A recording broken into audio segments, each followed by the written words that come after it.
As I pass by Sam Sherman's barroom, so early in May, who did I see there but a most handsome young cowboy, all dressed in linen and dying, they say. Go beat your drum slowly, go play the fife lowly, go play the dead march as you bear me along. Take me down in the valley and roll the clods o'er me, for I'm a poor cowboy and I know I've gone wrong. Well, hello there. I'm Jason Kishineff, and welcome back to A Peoples Historian. We're reading Chapter 10 today of A People's History of the United States by Howard Zinn. And let's just dig in. A sheriff in the Hudson River Valley near Albany, New York, about to go into the hills in the fall of 1839 to collect back rents from tenants on the enormous Rensselaer estate, was handed a letter. The tenants have organized themselves into a body and resolved not to pay any more rent until they can be redressed of their grievances.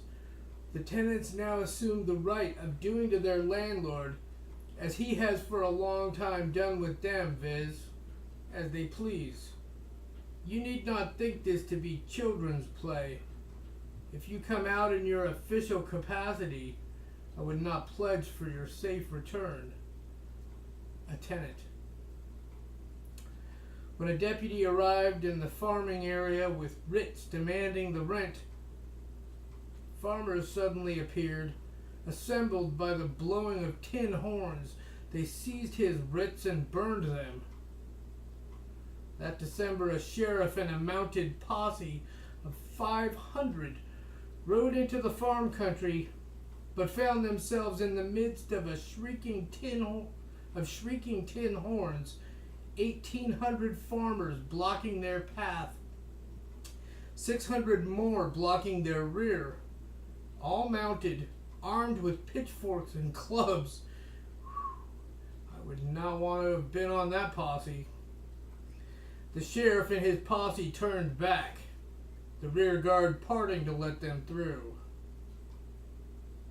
This was the start of the anti-renter movement in the Hudson Valley, described by Henry Crispman in Tin Horns and Calico. It was a protest against the patronship system, which went back to the 1600s when the Dutch ruled New York, a system where, as Crispman describes it, a few families, intricately intermarried, controlled the destinies of 300,000 people and ruled in almost kingly splendor near 2 million acres of land.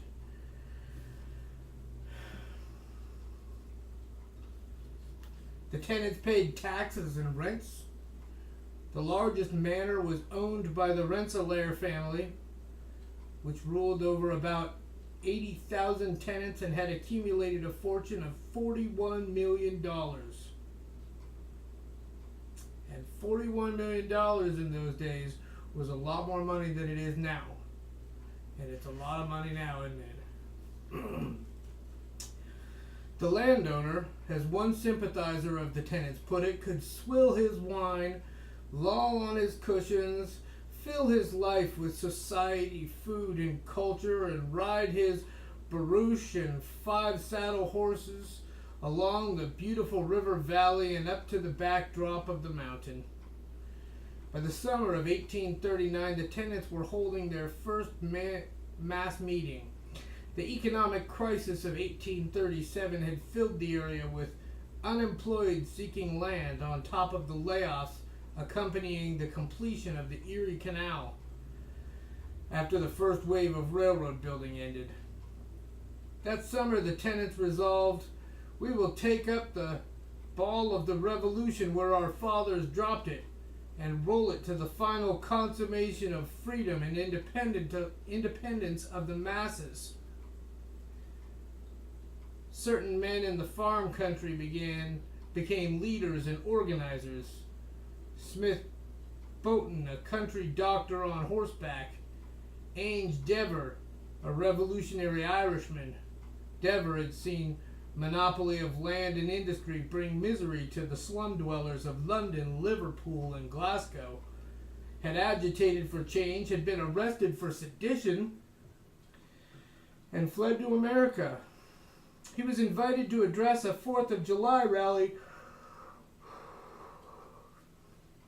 of farmers in Rensselaerville, where he warned his listeners, "If you permit unprincipled and ambitious men to monopolize the soil, they will become masters of the country in the certain order of cause and effect." Now, I didn't do an accent there because he seemed to come from England, Scotland, and Ireland, and I didn't know which accent to do. Thousands of farmers in Rensselaer County were organized into... Rensselaer sounds Irish to me. Thousands of farmers in Rensselaer County were organized into anti-rent associations to prevent the landlords from evicting. They agreed on calico Indian costumes, symbol of the Boston Tea Party, and recalling original ownership of the soil. The tin horn represented an Indian call to arms. Soon 10,000 men were trained and ready. Organizing went on in county after county, in dozens of towns along the Hudson. Handbills appeared. "Attention, anti-renters, awake, arouse. Strike till the last armed foe expires. Strike for your altars and your fires. Strike for the green graves of your sires, God and your happy homes." Sheriffs and deputy sheriffs trying to serve writs on farmers were surrounded by calico-clad riders who had been summoned by tin horns sounding in the countryside, then tarred and feathered. The New York Herald, once sympathetic, now deplored the insurrectionary spirit of the mountaineers. One of the most hated elements of the lease gave the landlord the right to the timber on all the farms. A man sent into a tenant's land to gather wood for the landlord was killed. Tension rose. A farm boy was killed mysteriously. No one knew by whom. But Dr. Boughton was jailed. The governor ordered artillerymen into action, and a company of cavalry came up from New York City. Petitions for an anti-rent bill signed by 25,000 tenants were put before the legislature in 1845. The bill was defeated. A kind of guerrilla war resumed in the country between bands of Indians and sheriff posses. And when they say Indians, he says it in quotes because they're not obviously Indians. But come to think of it, it's almost like they're trying to frame the Indians, huh? Boughton was kept in jail 7 months, 4.5 months of that in heavy irons, before being released on bail. 4th of July meetings in 1845, attended by thousands of farmers, pledged continued resistance. When a deputy sheriff tried to sell the livestock of a farmer named Moses Earl, who owed $60 rent on 160 stony acres, there was a fight, and the deputy was killed. Similar attempts to sell livestock for rent payments were thwarted again and again. The governor sent 300 troops in, declaring a state of rebellion existed, and soon almost 100 anti-renters were in jail. Smith Boughton was brought to trial. He was charged with taking papers from a sheriff, but declared by the judge to have in fact committed high treason, rebellion against your government, and armed insurrection, and sentenced to life imprisonment. Those Indians, found to be armed and disguised as Moses Earl's farm, where the deputy had been killed, were declared by the judge to be guilty of murder, and the jury was so instructed. All were found guilty, and the judge sentenced 4 to life imprisonment and 2 to be hanged. 2 of the leaders were told to write letters urging the anti-renters to disband. Excuse me. Sorry. 2 of the leaders were told to write letters urging the anti-renters to disband as their only chance to escape heavy sentences. They wrote the letters. Would you? Put it in the comments. I want to know. Tell me if you'd write the letters. The power of the law thus crushed the anti-rent movement. It was intended to make clear that farmers could not win by fighting, that they must confine their efforts to voting. To acceptable methods of reform. You know, the kind that they bring against you. In 1845, the anti-renters elected 14 members to the state legislature. Governor Silas Wright now commuted to life imprisonment, the 2 death sentences, and asked the legislature to give relief to the tenants, to end the feudal system in the Hudson Valley. Proposals to break up the huge estates on the death of the owners were defeated, but the legislature voted to make illegal the selling of tenant property for non-payment of rent. A constitutional convention that year outlawed new feudal leases. The next governor, elected in 1846 with anti-rent support, had promised to pardon the anti-rent prisoners, and he did. Throngs of farmers greeted them on their release. Court decisions in the 1850s began to limit the worst features of the manorial system without changing the fundamentals of landlord-tenant relations. Landlord-tenant relations. Sporadic farmer resistance to the collection of back rents continued into the 1860s. As late as 1869, bands of Indians were still assembling to thwart sheriffs acting for a rich valley landowner named Walter Church. In the early 1880s, a deputy sheriff, I keep wanting to say sheriff because I'm reading about the Old West, so it's really kind of stupid. In the early 1880s, a deputy sheriff trying to dispossess a farmer on behalf of Church was killed by shotgun fire. By this time, most leases had passed into the hands of the farmers. In relief of the main anti-rent counties of 12,000 farmers, only 2,000 remained under lease. The farmers had fought, been crushed by the law. Their struggle diverted into voting, and the system stabilized by enlarging the class of small landowners, leaving the basic structure of rich and poor intact. It was a common sequence in American history. Around the time of the anti-renter movement in New York, there was excitement in Rhode Island over Dorr's Rebellion, D-O-R-R. As Marvin Gentleman points out in the Dorr Rebellion, it was both a movement for electoral reform and an example of radical insurgency. It was prompted by the Rhode Island Charter's rule that only owners of land could vote. As more people left the farm for the city, as immigrants came to work in the mills, the disenfranchised grew. Seth Luther, self-educated carpenter in Providence and spokesman for working people, wrote in 1833 the Address on the Right of Free Suffrage, denouncing the monopoly of political power by the mushroom lordlings, sprigs of nobility, small potato aristocrats of Rhode Island. He urged non-cooperation with the government, refusing to pay taxes or to serve in the militia. Why, he asked, should 12,000 working people in Rhode Island without the vote submit to 5,000 who had land and could vote? Thomas Dorr a lawyer from a well-to-do family, became a leader of the suffrage movement.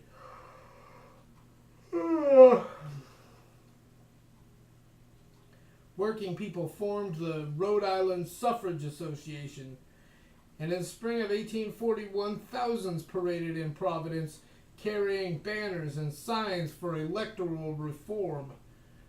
Going outside the legal system, they organized their own People's Convention and drafted a new constitution without property qualifications for voting.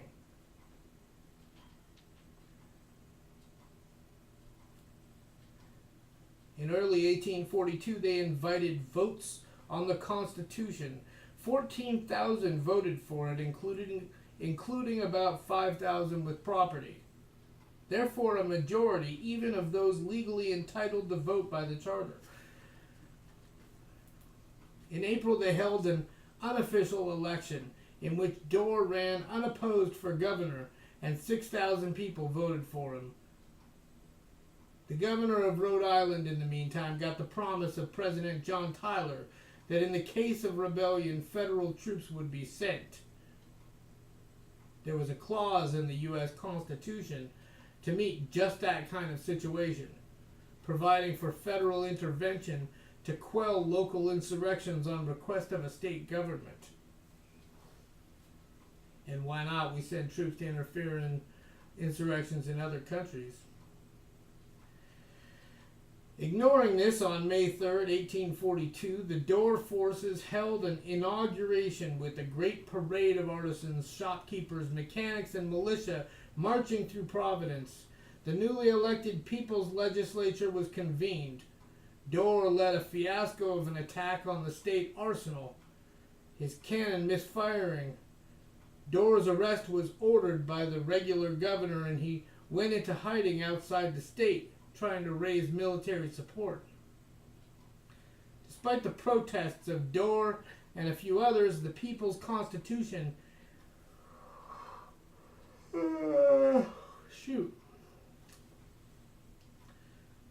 Despite the protest of Dorr and a few others, the People's Constitution kept the word white in its clause designating voters. Angry Rhode Island blacks now joined the militia units of the Law and Order Coalition, which promised that a new constitutional convention would give them the right to vote. When Dorr returned to Rhode Island, he found several hundred of his followers, mostly working people, willing to fight for the People's Constitution, but there were thousands in the regular militia on the side of the state. The rebellion disintegrated, and Dorr again fled Rhode Island. Martial law was declared. One rebel soldier captured was blindfolded and put before a firing squad, which fired with blank bullets. 100 other militia were taken prisoner. One of them described their being bound by ropes into platoons of 8, marched on foot 16 miles to Providence, threatened and pricked by the bayonet if we lagged from fatigue, the rope severely chafing our arms, the skin off mine, no water till we reached Greenville, no food until the next day, and after being exhibited, were put into the state prison. A new constitution offered some reform. It still gave overrepresentation to the rural areas, limited the vote to property owners or those who paid a $1 poll tax, and would be naturalized citizens, and would let naturalized citizens vote only if they had $134 in real estate. In the elections of early 1845, the Law and Order group, opposed by former Dorrites, used intimidation of state militia, of employees by employers, of tenants by landlords to get out their vote. It lost in the industrial towns but got the vote of the agrarian areas and won all major offices. Wow. Dorr returned to Rhode Island in the fall of 1845. He was arrested on the streets of Providence and tried for treason. The jury, instructed by the judge to ignore all political arguments and consider only whether Dorr had committed certain overt acts, which he never denied committing, found him guilty, whereupon the judge sentenced him to life imprisonment at hard labor. He spent 20 months in jail, and then a newly elected law and order governor, anxious to end Dorr's martyrdom, pardoned him.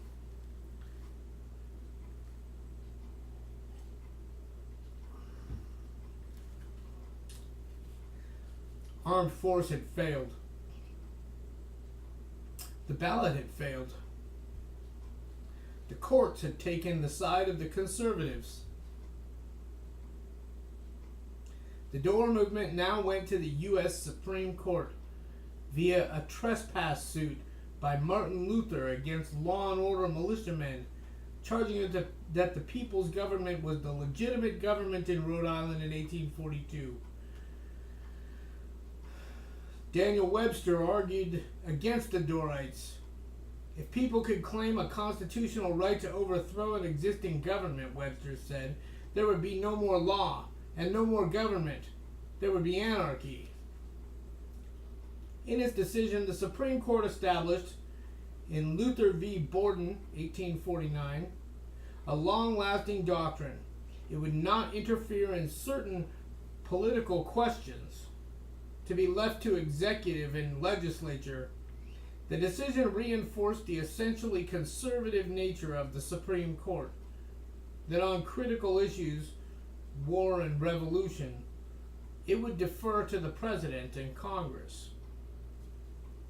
The stories of the anti-renter movement and Dorr's rebellion are not usually found in textbooks on United States history. In these books given to millions of young Americans, there is little on class struggle in the 19th century. The period before and after the Civil War is filled with politics, elections, slavery, and the race question. Even where specialized books on the Jacksonian period deal with labor and economic issues, they center on the presidency and thus perpetuate the traditional dependency on heroic leaders rather than people's struggles. Andrew Jackson said he spoke for the humble members of society, the farmers, mechanics, and laborers. He certainly did not speak for the Indians being pushed off their lands, or slaves, but the tensions aroused by the developing factory system, the growing immigration required that the government develop a mass base of support among whites. Jacksonian democracy did just that. Politics in this period of the 1830s and 1840s, according to Douglas Miller, a specialist in the Jacksonian period, had become increasingly centered around creating a popular image and flattering the common man. Miller is dubious, however, about the accuracy of that phrase, Jacksonian democracy. Parades, picnics, and campaigns of personal slander characterized Jacksonian politicking, but although both parties aimed their rhetoric at the people and mouthed the sacred shibboleths of democracy, this did not mean that the common man ruled America. The professional politicians coming to the fore in the 20s and 30s, though sometimes self-made, were seldom ordinary. Both major parties were controlled largely by men of wealth and ambition. Lawyers, newspaper editors, merchants, industrialists, large landowners, and speculators dominated the Democrats as well as the Whigs. Jackson was the first president to master the liberal rhetoric, to speak for the common man. This was a necessity for political victory when the vote was being demanded, as in Rhode Island, by more and more people, and state legislatures were loosening voting restrictions. As another Jacksonian scholar, Robert Rimini, says after studying electoral figures for 1828 and 1832, Jackson himself enjoyed widespread support that ranged across all classes and sections of the country. He attracted farmers, mechanics, laborers, professionals, and even businessmen. And all this without Jackson being clearly pro or anti-labor, pro or anti-business, pro or anti-lower, middle, or upper classes. It had been demonstrated that he was a strikebreaker. Jackson sent troops to control rebellious workers on the Chesapeake and Ohio Canal. Yet at different times, he and the Democrats received the backing of organized labor. It was the new politics of ambiguity, speaking for the lower and middle classes to get their support in times of rapid growth and potential turmoil. The two-party system came into its own in this time to give people a choice between two different parties and allow them, in a period of rebellion, to choose the slightly more democratic one was an ingenious mode of control. Like so much... You know what? I'm going to read that again. The two-party system came into its own in this time to give people a choice between two different parties and allow them, in a period of rebellion, to choose the slightly more democratic one was an ingenious mode of control. Like so much in the American system, it was not devilishly contrived by some master plotters. It developed naturally out of the needs of the situation. Ramini compares the Jacksonian Democrat Martin Van Buren, who succeeded Jackson as president, with the Austrian conservative statesman Metternich. Like Metternich, who was seeking to thwart revolutionary discontent in Europe, Van Buren and similar politicians were attempting to banish political disorder from the United States by a balance of power achieved through two well-organized and active parties. The Jacksonian idea was to achieve stability and control by winning to the Democratic Party the middling interest and especially the substantially yeomanry of the country by prudent, judicious, well-considered reform. That is, reform that would not yield too much. These were the words of Robert Rantoul, a reformer, a corporation lawyer, and a Jacksonian Democrat. It was a forecast of the successful appeal of the Democratic Party and at times the Republican Party in the 20th century. Such new forms of political control were needed in the turbulence of growth, the possibility of rebellion. Now there were canals, railroads, the telegraph. In 1790, fewer than 1 million Americans lived in cities. In 1840, the figure was 11 million. New York had 130,000 people in 1820, 1 million by 1860. And while the traveler Alexis de Tocqueville had expressed astonishment at the general equality of condition among the people, he was not very good at numbers, his friend Beaumont said, and his observation was not in accord with the facts, according to Edouard Poussin, a historian of Jacksonian society.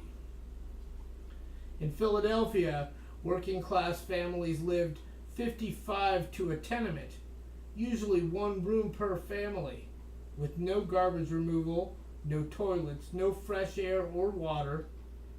There was fresh water newly pumped from the Schuylkill River. I can't even pronounce that. Let's just call it Schuylkill River. That's just easier. But it was going into the homes of the rich. In New York, you could see the poor lying in the streets with the garbage. There were no sewers in the slums, and filthy water drained into yards and alleys. into the cellars where the poorest of the poor lived, bringing with it a typhoid epidemic in 1837, typhus in 1842. In the cholera epidemic of 1832, the rich fled the city. The poor stayed and died.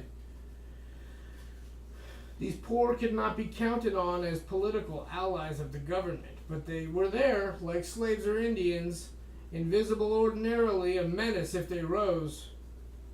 There were more solid citizens, however, who might give steady support to the system. Better paid workers, landowning farmers. Also, there was a new urban white-collar worker born in the rising commerce of the time, described by Thomas Cochrane and William Miller. Dressed in drab alpaca, hunched over a high desk, the new worker credited and indexed and filed, wrote and stamped invoices, acceptances, bills of lading, receipts. Adequately paid, he had some extra money and leisure time. He patronized sporting events and theaters, savings banks and insurance companies. He read Day's New York Sun or Bennett's Herald, the penny press supported by advertising filled with police reports, crime stories, etiquette advice for the rising bourgeoisie.